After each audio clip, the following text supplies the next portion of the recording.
Setelah Iwan itu membuka pintu, ternyata Iwan langsung kaget spontan karena yang dilihat itu bukanlah bosnya, melainkan sosok besar bertaring panjang, bermata merah, berambut gimbal, tubuhnya hitam. Bahkan Iwan ini karena melihat sosok tersebut, Iwan itu sampai kencing di celana karena ketakutan.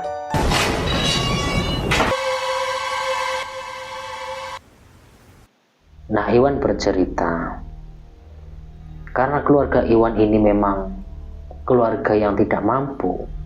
Nah, pada waktu itu Iwan ini karena niat ngebantu kakaknya, Iwan bertujuan mencari pekerjaan. Dan tidak lama kemudian Iwan berangkatlah ke suatu tempat. Nah, pada waktu itu Iwan itu menemukan temannya yang berada di kota tersebut. Dan Iwan ditanyain oleh temannya yang bernama Sudar. "Wan, kok kamu di sini?" "Iya, Kang." "Kamu mau kerja di mana?" "Ini lagi belum tahu. Aku itu berangkat dari kampung itu nggak tahu kemana, mau nyari kerja apa dan mau di mana. Aku ini lagi bingung." "Wan, kamu nggak usah bingung-bingung. Kalau misalnya kamu mau bekerja, di tempatku sedang membutuhkan seorang karyawan baru. Kalau misalkan kamu mau, besok aku anterin." Itu kata-kata Kang Sudar. Nah, Iwan ini sangat senang karena mendengar salah satu temannya itu akan memberikan sebuah pekerjaan. Nah, tidak lama kemudian Iwan ini mengikuti kata-katanya Kang Sudar, lalu berangkatlah ke tempat tersebut yang dikatakan sama Kang Sudar itu. Setelah sampai di tempat, kemudian Iwan ini melamar pekerjaan tersebut di rumahnya bosnya, Kang Sudar. Nah, pada waktu itu bosnya Kang Sudar ini telah menerima Mas Iwan. Dan gak lama Iwan bekerja sampai 4 bulan. Akhirnya Iwan itu mengirimkan hasil kerja payahnya Iwan untuk membantu kakaknya yang bernama Yati. Dan pada suatu ketika Iwan ini tidak menyangka kalau pekerjaan Iwan ini sangat dianggap baik sama bosnya, sampai-sampai bosnya itu bilang di depannya, "Mas Iwan, menurut bosnya itu Iwan itu bekerja itu sangat baik, sangat jujur, bahkan sangat rapi." Dan Iwan ini sering sekali dikasih uang oleh bosnya yang bukan dari hasil keringatnya Mas Iwan. Lagi-lagi dikasih uang, lagi-lagi dikasih uang.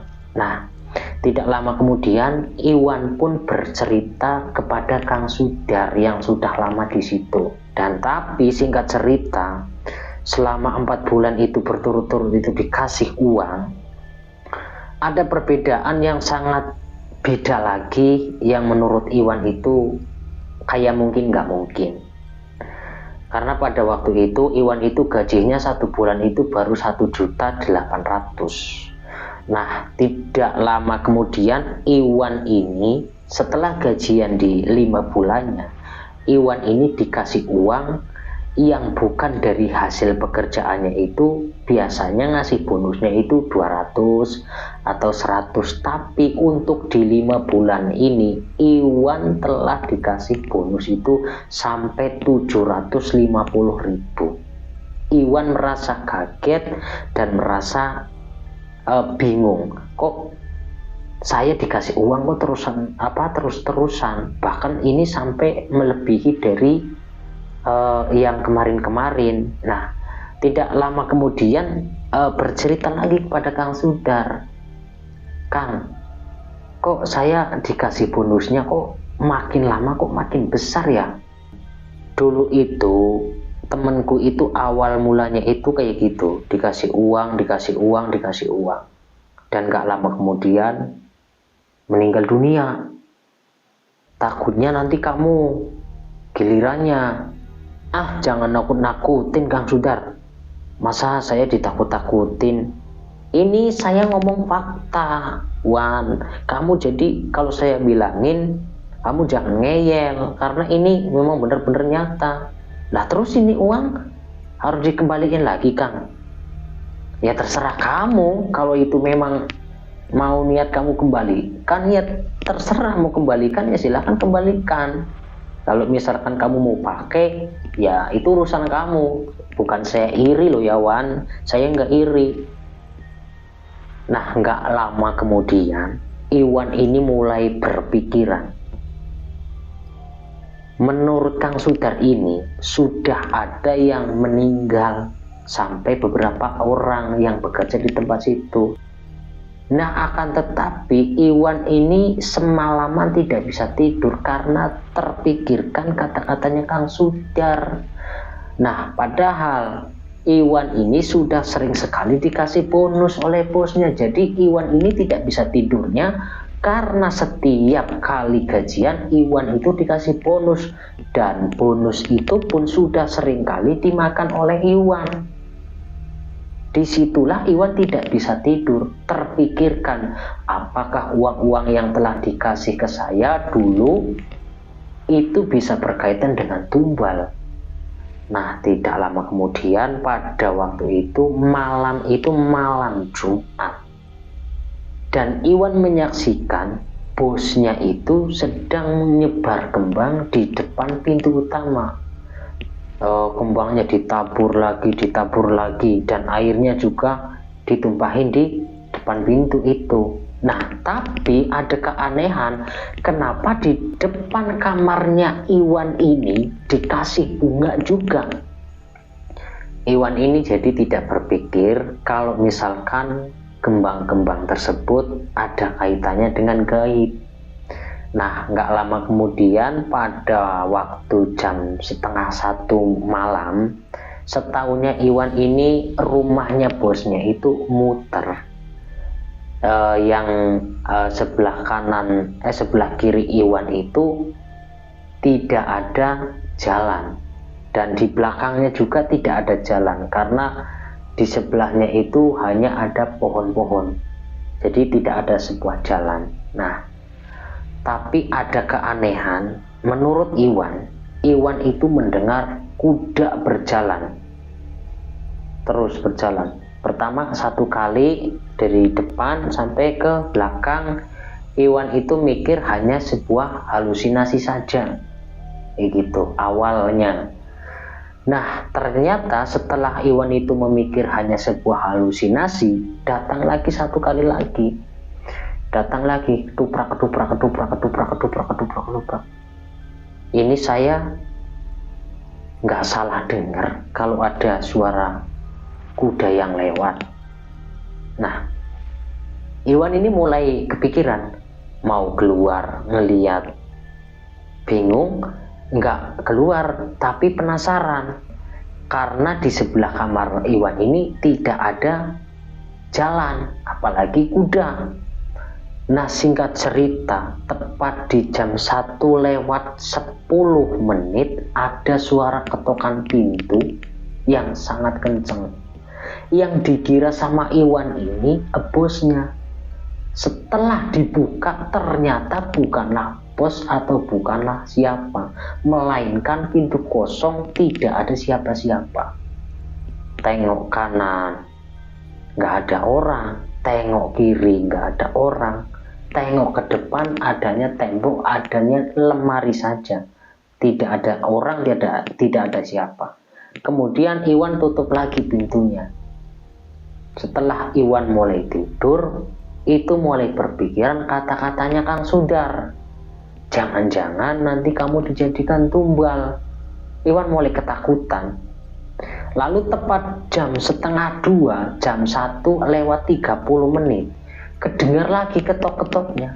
Setelah ketok-ketoknya semakin kencang, kemudian Iwan berdiri. Setelah Iwan itu membuka pintu, ternyata Iwan langsung kaget spontan karena yang dilihat itu bukanlah bosnya, melainkan sosok besar bertaring panjang, bermata merah, berambut gimbal, tubuhnya hitam. Bahkan Iwan ini karena melihat sosok tersebut, Iwan itu sampai kencing di celana karena ketakutan. Nah, singkat cerita, Iwan ini telah dibawa ke suatu tempat yang bukan tempatnya manusia biasa bisa melewatinya. Iwan pun baru pernah melihat lokasi itu. Tempatnya itu kanan kirinya itu kelihatan semuanya merah. Dan Iwan itu berasa tubuhnya itu semakin lama di situ, itu semakin terasa panas. Dan kelihatannya di situ, orang-orang di situ, itu semuanya itu orang yang sedang bekerja. Menurut Iwan itu, orang-orang di situ, orang-orang pada bekerja.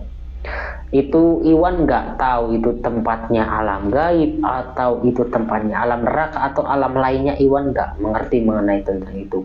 Yang jelas setelah Iwan itu ditarik dari tempat tidurnya Iwan atau tempat kamarnya Iwan, setelah Iwan itu sampai, ternyata tempat tersebut tempatnya itu sangatlah panas atau sangat kotor.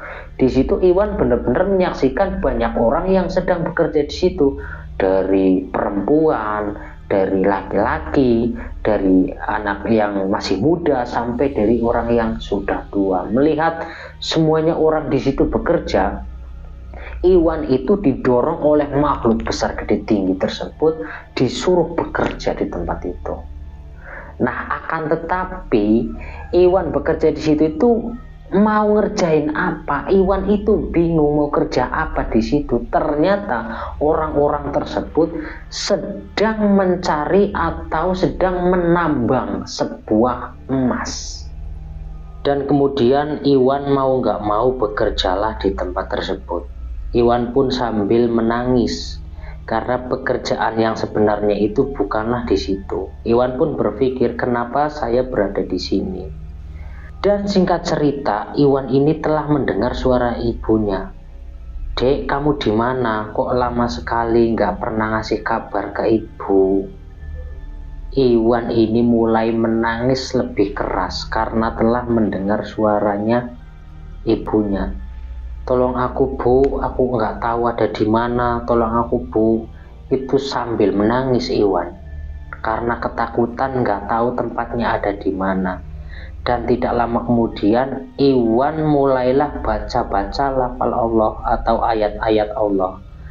Baca ayat kursi, baca falak, anas, dan ikhlas. Itu menurut Iwan. Dan tidak lama kemudian Iwan itu melihat lorongan yang bersinar putih.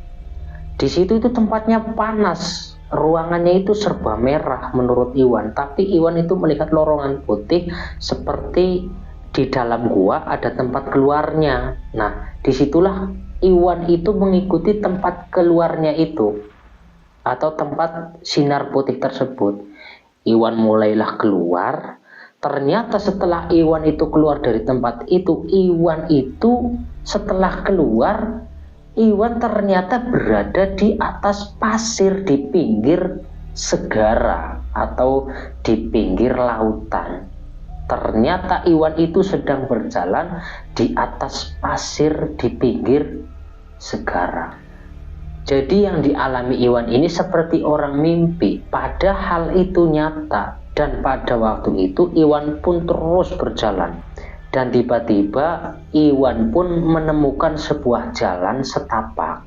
Kemudian Iwan mengikuti jalan itu. Ternyata setelah diikutin sampailah ke jalan besar atau ke jalan raya.